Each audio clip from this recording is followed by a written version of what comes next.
Alors évoquons un peu les biocarburants, parce que je sais que certains sont très fans des biocarburants. Un litre d'huile de colza sur deux finit dans nos voitures. Les biocarburants ont longtemps été présentés comme la solution écologique parfaite. Mais aujourd'hui, ils sont de plus en plus décriés. Ah. La semaine dernière, le journal britannique The Guardian mettait en avant la part plus que conséquente du monde de l'automobile sur la consommation européenne d'huile de colza. Selon l'enquête, près d'un litre d'huile sur deux finirait ainsi en biocarburant. Une situation qui inquiète évidemment de nombreux experts. Au total, ce sont 17 000 tonnes d'huile de colza qui finiraient ainsi dans le réservoir des voitures, ce qui correspond plus ou moins à 19 millions de bouteilles. Toujours selon l'enquête, entre 2019 et 2015, c'est près de la moitié de l'huile de colza produite qui a fini dans les échappements des voitures des camions.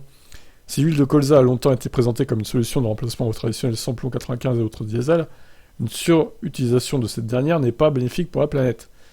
Pour Mike Mara Hens, qui a été interrogé par le Guardian, cette utilisation intensive du colza comme carburant ne peut pas durer, surtout dans une période de pénurie d'huile à cause de la guerre en Ukraine notamment.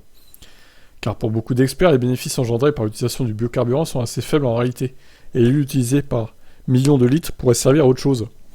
Selon Dustin Benton, directeur de l'Alliance Verte, réduire notre consommation de biocarburant sera le meilleur moyen de lutter contre la faim dans le monde. Aujourd'hui, les experts estiment que 10% des céréales produites dans le monde sont transformées en huile, non pas pour l'agroalimentaire mais pour le monde des transports.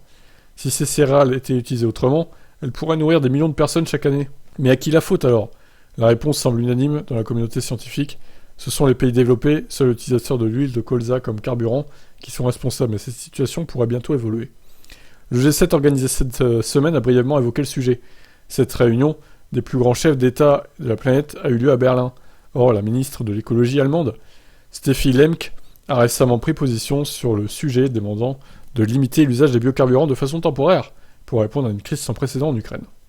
Si personne ne l'évoque directement, la grande question présente en sous-texte dans ce débat autour de l'huile de colza repose sur l'appropriation des ressources et notamment les terres cultivables. Selon la Confédération agricole, ce que l'on gagne d'un côté, on le perd de l'autre. Spécialisés dans des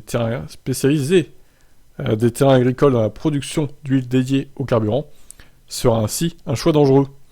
Si la culture des terres oléagineuses passe à destination de l'énergie, on sort du cadre des normes des cultures alimentaires, et ça c'est très dangereux, explique à la dépêche Jean Suot, un agriculteur ariégeois qui avait fait le choix des biocarburants au début des années 2000. Depuis, il est repassé sur une voiture diesel classique. Ah Jean, il faut passer à l'électrique.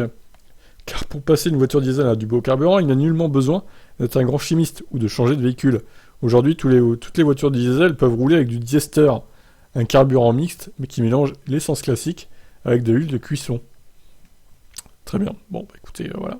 En gros, les biocarburants, c'est pas si bien que ça. Et j'ai l'impression que le marché automobile veut tendre à ça, mais est-ce que ça va pas poser d'autres problèmes à la fin dans le monde, etc., etc.